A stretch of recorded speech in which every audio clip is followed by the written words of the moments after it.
ahead, we've got a management joining us. That's Abhishek Singh of Mastek who joins us. They just declared their numbers a while back. Hi Abhishek, good afternoon and thanks a lot for joining us on Bloomberg Quint. Not looking like a great quarter. I think the quarter one was also impacted because of uncertainties around Brexit.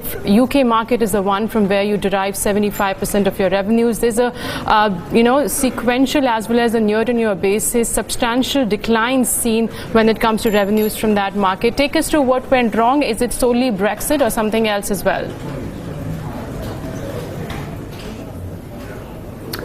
Yeah, hi, good afternoon, and thanks for having me on your show.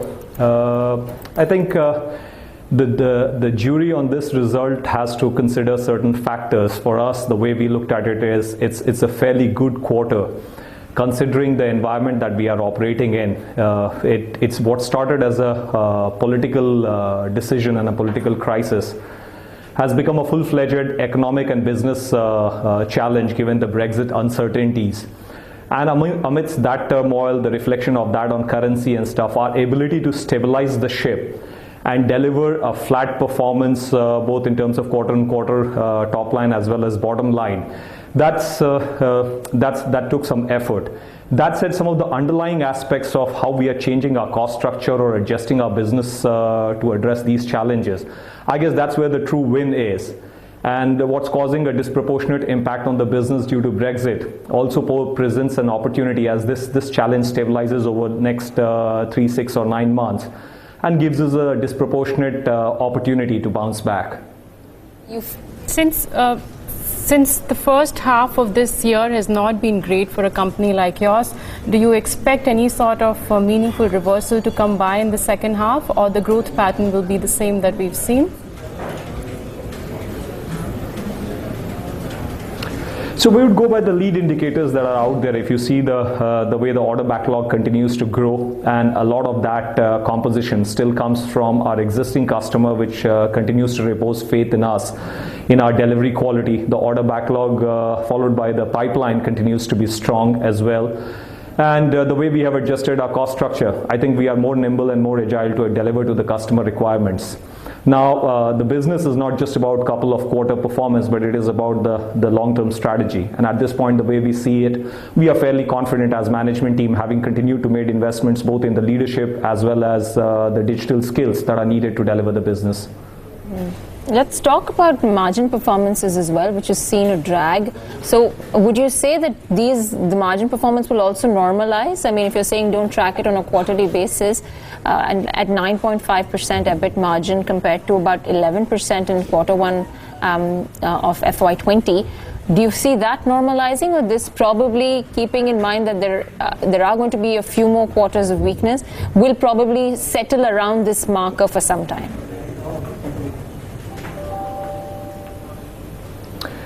So on a long-term basis, or for that matter, even on intermediate-term basis, we do believe that this will adjust upward as the revenue starts to flow in. The significant reason, obviously, was the wage hike. The most easiest decision for any of us would have been to defer it, given the economic situation. But this is the digital workforce, and you have to continuously invest. As we made investments in the leadership team, we accorded the wage hike to the employee base as well, despite the visibility of the runway, despite the Q1 performance. So if you look at it, our confidence in the business is there, and that reflects in the decisions that we have made. That said, we see it adjusting upward in the next 2 quarters. Wage hike, I think, is probably not a company-specific issue, but an industry-specific issue. And a lot of IT companies have been tackling it for multiple quarters now. So in that sense, would you say that this should have been something which is not new?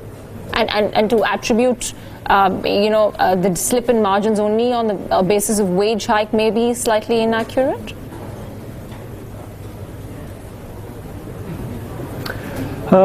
Yes and no. It is industry-wide phenomena, that's true. And as industry, we have evolved many different ways of addressing it, spreading it across the quarters.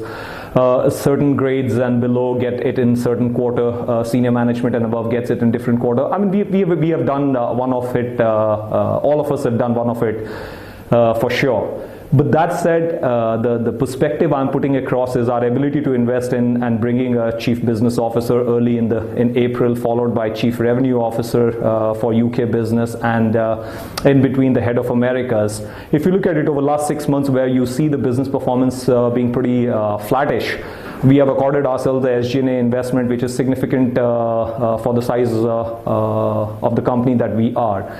So I would continuously draw your attention that the business is not about a quarter or two. Business is about which zone are you in, and do you believe you have a good strategy, you have a good opportunity. And on both counts, we feel fairly confident. Yep, the margins have degraded, and we are uberly aware that a few things have been done to even offset it, and in coming quarters would be testimony of that. Okay.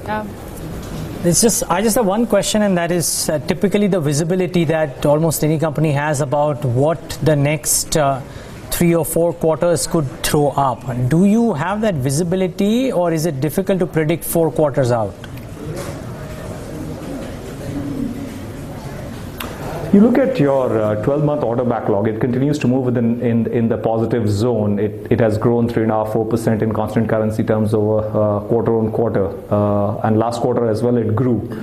So if you go by the lead indicators, it's a fair bit of indication out there that the business is in the right zone as we are winning businesses and solidifying the customer base we have. We feel fairly comfortable about it. You do believe that there is visibility on business as well as order inflow for the next 12 months, and there is some predictability to that as well?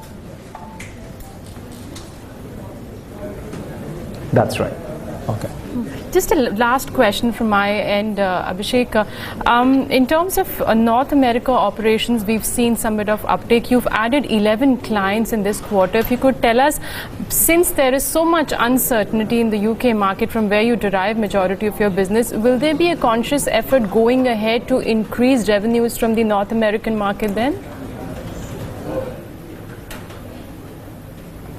Absolutely. As a matter of fact, if you see, we've continuously made investments as the head of Americas. Raman came in on board early June, and we are solidifying that space further with a senior management member moving overseas as we speak. The sales reach continues to be invested upon to help cover the market and accelerate what we have been able to build over the last 6 to 9 months. So absolutely, US is a strategic market. That's not only from a geography diversification point of view, but also from the point that the digital commerce capability we have, the most significant usage of that skill is in that market. So yes, we'll continue to put significant emphasis on that market. Okay.